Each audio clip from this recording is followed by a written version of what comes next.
Benvenuti tifosi del Napoli. Lasciate un mi piace al video e iscrivetevi al canale per rimanere aggiornati sulle notizie del Napoli.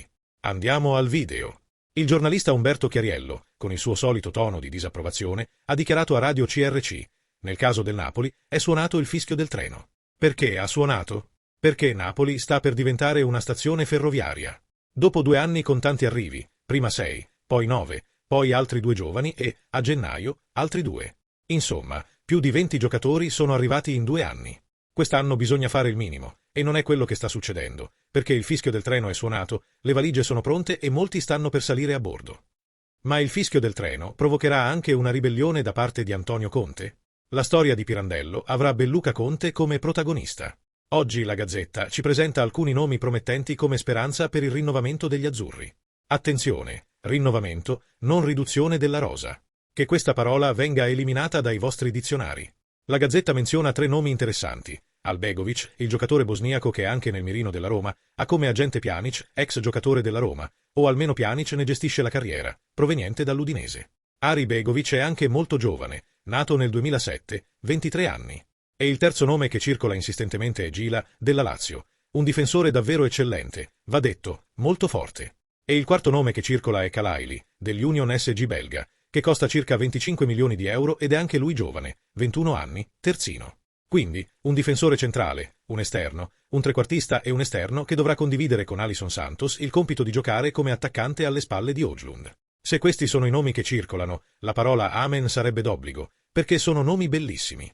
Poi, apre Repubblica e leggiamo che Azzi ci dice che la ricostruzione post-Champions League segna la fine dell'era della vecchia guardia. Secondo Azzi, l'epoca d'oro finisce qui. Rimangono solo Di Lorenzo, Politano e Ramani. Tenete d'occhio Politano, interpellato ieri dalla Gazzetta, ma è un errore madornale da parte della Gazzetta, perché Politano non lascerà Napoli.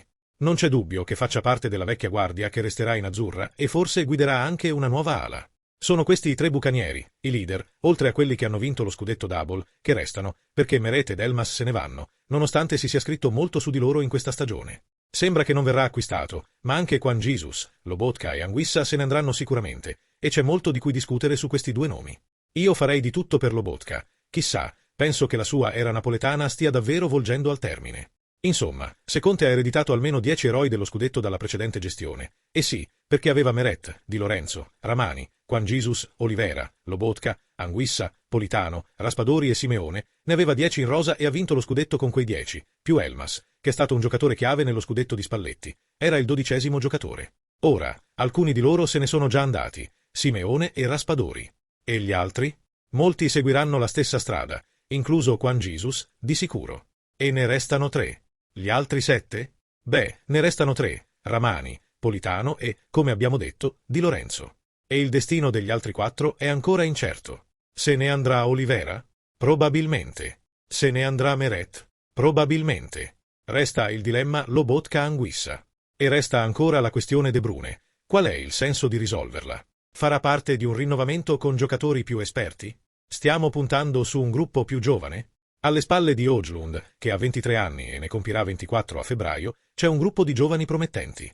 Il Napoli è una squadra che ha mostrato un atteggiamento preoccupante dalla partita contro il Parma, se escludiamo quella contro la Cremonese, che è chiaramente in un brutto momento. Lo si vede dall'approccio cauto di Conte con i giocatori nel primo tempo. Credo che, alla lunga, se giochiamo male, le cose inizieranno a pagare. Ci sono state partite, anche vittorie, in cui il Napoli non ha mostrato molto. Penso, ad esempio, alla vittoria di Cagliari, dove MC Tominay ha segnato presto, ma poi il Napoli non ha creato molte occasioni. Lo stesso è successo nel secondo tempo contro il Verona. Parlo di schema di gioco. D'altra parte, il Napoli della scorsa stagione era una squadra che entusiasmava tutti. Qual è la tua opinione, tifoso del Napoli? Metti mi piace al video e iscriviti al canale. Forza Napoli sempre!